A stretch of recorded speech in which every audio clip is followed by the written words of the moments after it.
Let me guess. Camelot, no? Timberwall, also no? So you're not from the north? Ah, of course. You must be from Connacht. I should have guessed right away. So, who's in charge there now?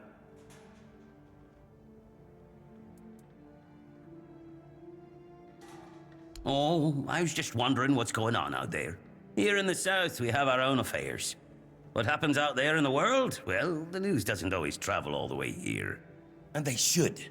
It's in our common interest. You know, people are talking about rising unrest in the north, and a secret coalition preparing a coup at the highest levels of power. And that whole plague thing is just a tool to reach their final goal. The Red Priests are also trying to get something out of it. And to be honest, it's not gone too bad for them. The Druids are out of the picture already. Well, sure. They want to establish a new order on our island. And it's not clear who's involved in the whole mess. Maybe. Maybe our captain is even involved. Hell knows. They have their people everywhere. Damn it, you could be one of them too. Although when I look at you, I don't think so. You have such a stupid face. With all due respect, of course.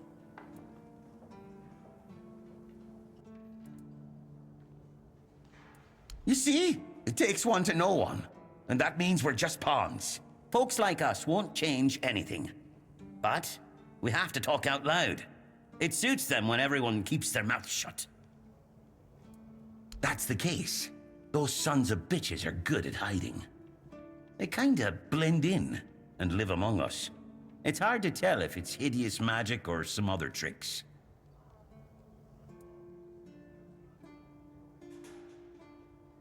Wait a minute. I'm not suggesting anything here. I'm just thinking out loud. It doesn't make sense that the plague appeared just like that. Out of bloody nowhere? Hell no. It's a high-stakes game. Power over us, of course. Over our bodies and souls. Over Avalon. Over the whole damn course of history. You know, I've been thinking lately. What if King Arthur is just a stupid fairy tale? What if the nobles and others involved in the whole conspiracy just made him up? And us peasants eventually just started to believe in it. You know, one story for everyone. They drilled it into our heads, and drilled until it finally stuck. And then they built statues, wrote books, and everything else.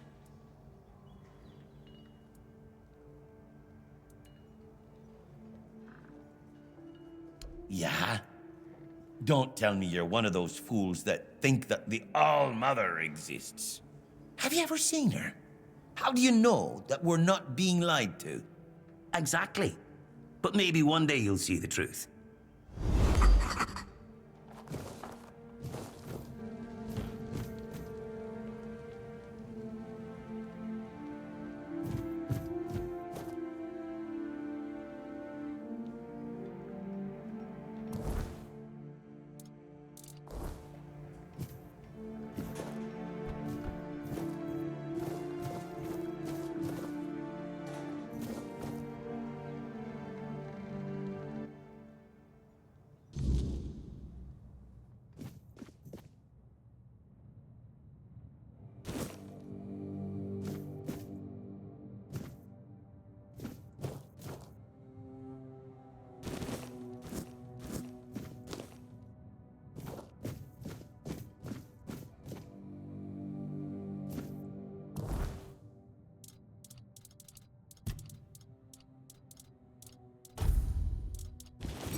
Welcome! In the name of our eternally reigning Majesty King Arthur and the Knights of the Round Tables, I am obliged to inform you that fighting those who actively break the law and reject the rule of the crown is the duty and pride of every subject. As Camelot's representative, I will be paying a bounty of 10 gold pieces for the death of each bandit roving the area, as long as adequate proof is provided.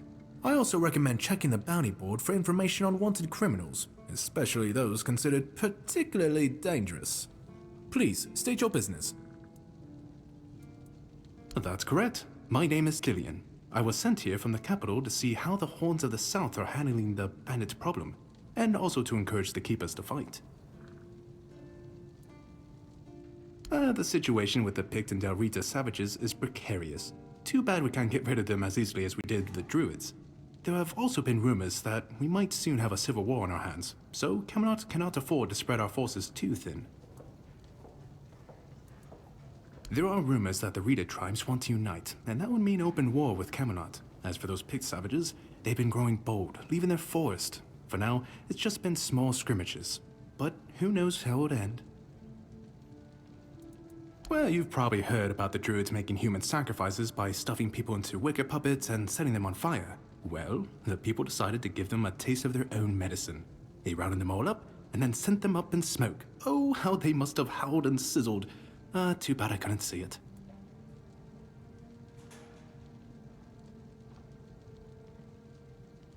Yep, made human sacrifices, prayed to the dark gods, brought the weirdness back.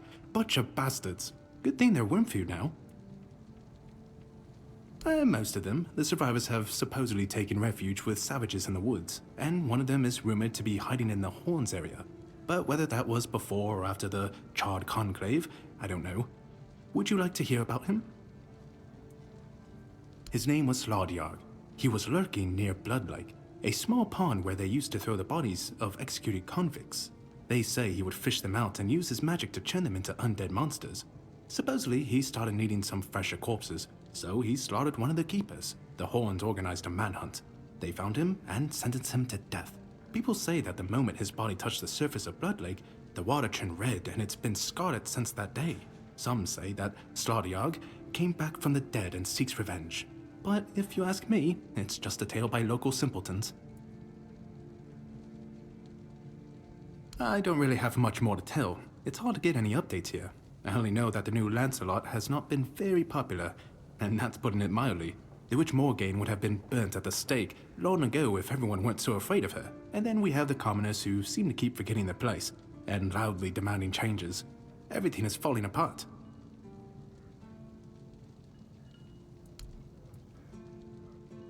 None so far. The Keepers don't want to risk being turned into pincushions for a mere 10 gold pieces. Besides, the captain banned them from leaving the Horns of the South without a good reason. Too many bandits and not enough Keepers. Oh, you have no idea. When I heard they were sending me south, to the very place that's crawling with bandits and barbarians from the tribes, I imagined I'd be a little closer to the action, you know? Fighting, gushing blood, screams and such like. I thought the veterans would be showing me their scars and stumps and telling me tales of how they lost their eyes, ears and limbs. Or even better, how they were ripping open throats and bellies. Instead, the only stories I hear are when those fools break their own legs when they get drunk and fall off the walls.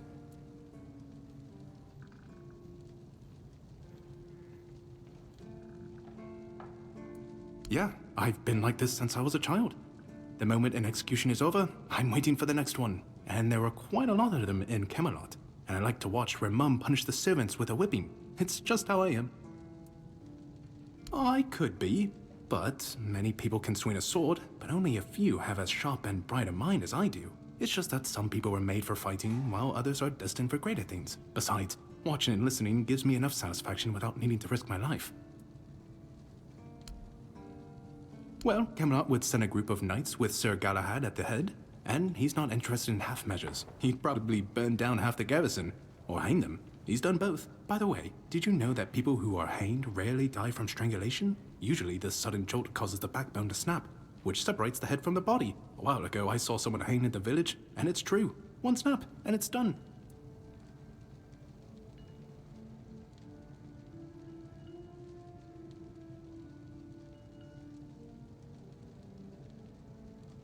No matter what you say about him, he's very efficient. Brutal, even by my standards, but efficient.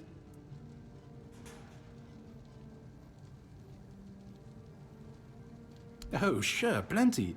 Did you know that apparently if you cut off someone's head, they don't die straight away, but remain conscious for a few moments? If someone dies in a damp, closed-off space, sometimes, but very rarely, their body creates a thin layer of wax on the surface of the skin. I heard that a body decomposes in water 4 times faster than on land. I need to think. If I remember anything, I'll let you know. Oh, someone finally checked out the notices I was posting on the board. Do you keep bandits' fingers as trophies? I would. Oh, hey, before you go, I can see the bloodlust in your eyes, you know. It takes one to know one. So here's some friendly advice, free of charge. If you're seeking scum to slay, you'll find bandits in the ruins of a merchant settlement nearby. It's worth visiting if you haven't already.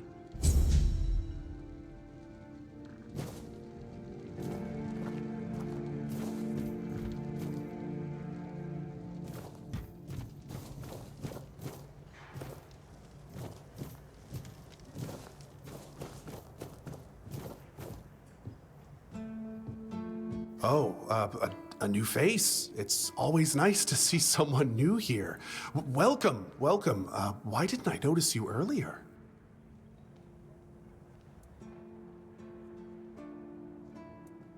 Yes, my apologies. Ever since breakfast today, I've been sort of lost in thought. I keep thinking of my dear mother's cooking, especially her famous pie. You see, all we got here is venison and fish. Venison, then fish. And then fish, fish, and more fish. I can live with all the bullshit that's thrown at us soldiers. But the longer I live, the more I realize there's not much to live for, except food. And I'd kill for a slice of that pie. As if it were that easy. I ain't much of a cook. And Rorik, the one we have here, well, he says we're soldiers, so we can stick our complaints up our asses.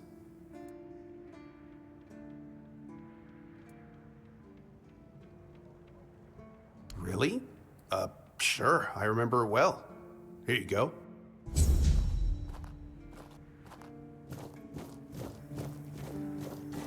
Hope nothing bad happens today.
Are you here to keep me company or put me out of my misery?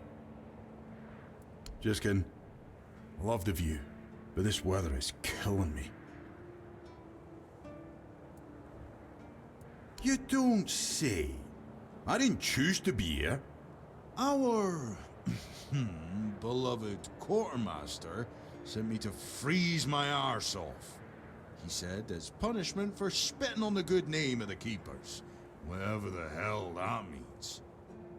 I just got drunk in the tavern and lost half my pay, and maybe some of my clothes. But I mean, why would he even care? It was my gold. I can spend it how I please. Oh, aye. I need a warm coat. And I mean the absolute warmest coat you can get, huh? Osprey might have something in stock or know how to make one. I'd ask myself, but he's not exactly speaking with me these days.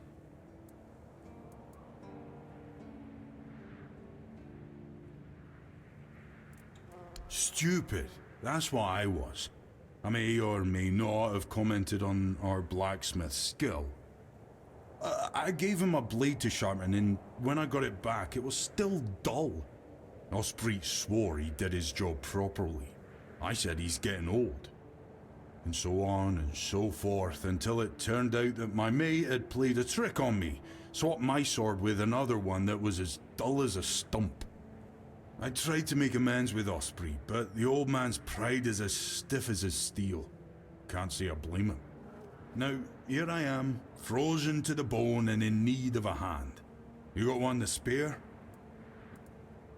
Thanks, friend. I knew I could count on you. Hey, tell me, can you read? Listen, I'm no good with words. Could you read me a letter from my sister? She's learning how to read and write. Can you believe it? She writes letters. To me. I'm so proud of her. They always make fun of me for not knowing how to read. And Enid is still learning. I don't want them to make stupid jokes about her if it's bad. I know our village is in the arse end of nowhere, but it's not our fault no one ever gave a shit about it. At least now things are changing. Maybe my sister will have a better future, eh? Ah, thanks. Here's the letter.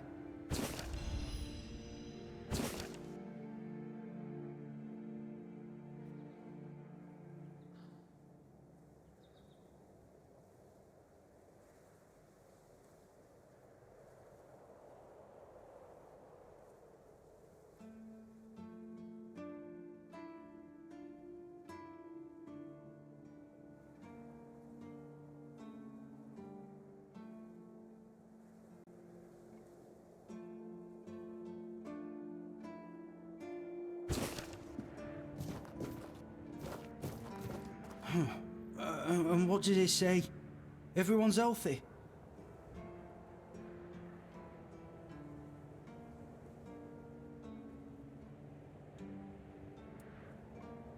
No, you must have misunderstood something. What do I do now? I don't know. I don't know what to do. I should go back to him, right?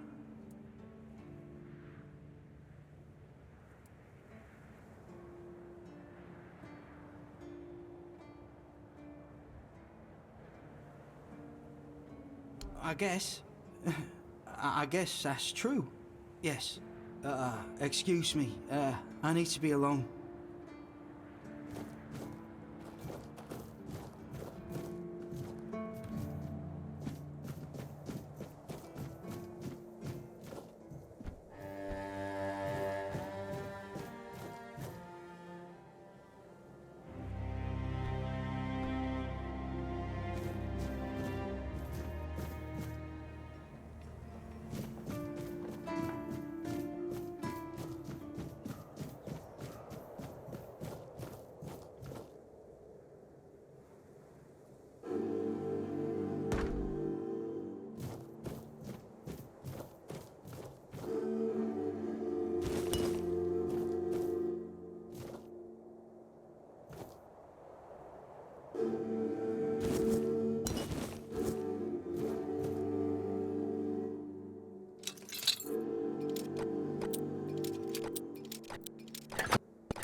What do you think of scale armor?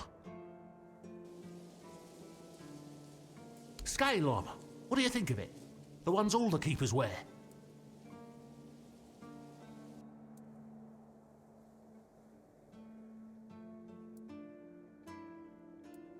Sure, maybe it's easy to make and doesn't restrict movement, but it doesn't provide the best protection. Someone just needs to stab you between the scales and you're done for. Lamella armor is much better. That will prevent you from being run through with a polearm or getting shot with a bow. It's also much more comfortable.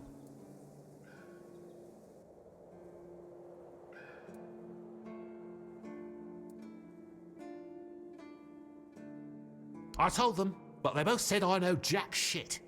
Besides, the keepers rarely go outside the walls nowadays. Then the quartermaster added that if I don't like our equipment, he could send me out scouting in just my underwear.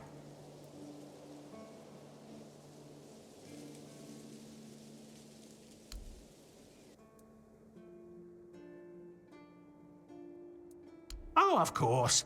I mean, I've never made one. I'm not an armourer. But I've read so much about it that I'm sure it won't be a problem. Here's the page from the Armourer's Almanac that explains the process.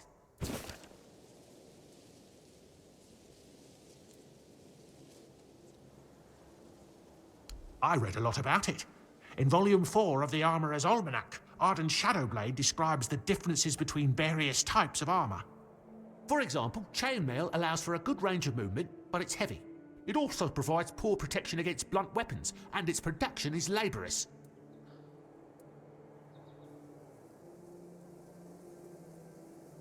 No, but I have knowledge from books and a lot of thoughts on the subject, so I know what it would be like to wear different armour. Shadowblade is a moniker. Arden is passionate about weapons and armour. He has great knowledge of materials, techniques, and history. A true expert. Everything he writes is interesting. I would love to meet him one day.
Just another peaceful moment.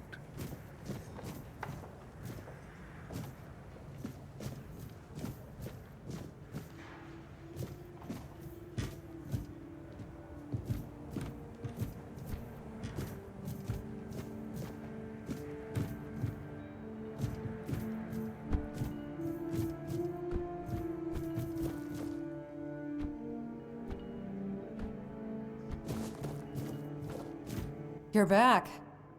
Did you bring my goods?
Blessings upon you, stranger.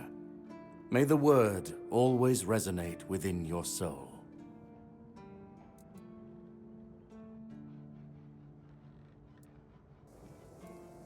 What do you mean, my child?